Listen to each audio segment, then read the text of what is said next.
भाइयों और बहनों, जब सांसें थम जाती है तो सिर्फ शरीर रुकता है, यात्रा नहीं। वह यात्रा जिसे हम परलोक का मार्ग कहते हैं, गरुड़ पुराण में बड़े विस्तार से बताया गया है कि कहा गया है कि पृथ्वी और यमलोक के बीच 46,000 योजन यानी लगभग 7.7 लाख मील की एक लंबी, अद्भुत और भयावह दूरी है। इस यात्रा को मृत शरीर नहीं बल्कि सूक्ष्म शरीर करता है, और यमदूत जो उनके पाप पुण्य का लेखा जानते हैं उसे अपने साथ लेकर इस कठिन सफर पर निकलते हैं।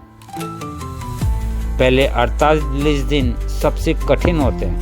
हर कदम पाप के बोझ से भारी, हर मोड़ कर्मों का हिसाब मांगता है।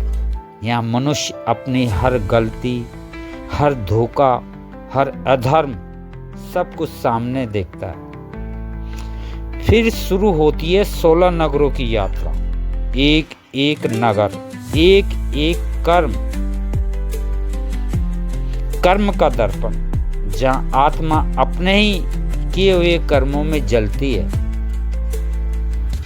और अपने ही पुण्यों की छाया में विश्राम पाती है।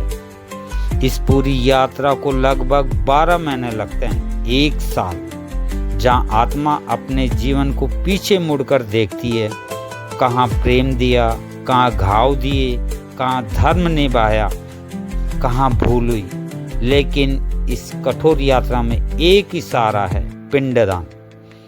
हमारे द्वारा दिए गए पिंड पहले 48 दिनों में उसके कष्ट कम करते हैं। भूखी आत्मा को भोजन मिलता है और थकी आत्मा को विश्राम, डरी हुई आत्मा को रास्ता, और रोती हुई आत्मा को अपने परिवार के स्पर्श जैसा प्रेम। गरुड़ पुराण कहता है कि पिंडदान सिर्फ एक कर्म नहीं, एक संतान का कर्तव्य है, एक परिवार का धर्म है। जब हम पिंड अर्पित करते हैं तो हमारी आहट उस आत्मा तक पहुंचती है।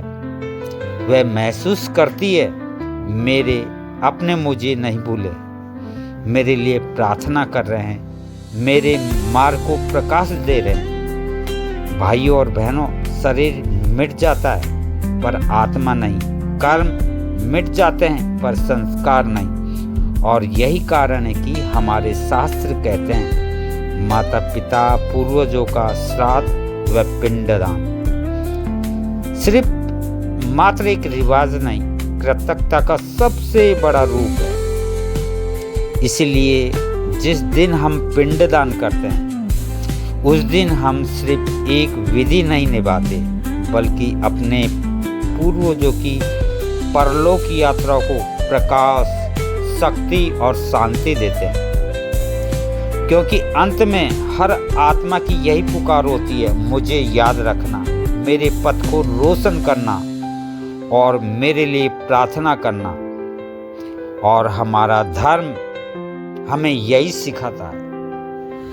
ओम शांति शांति शांति।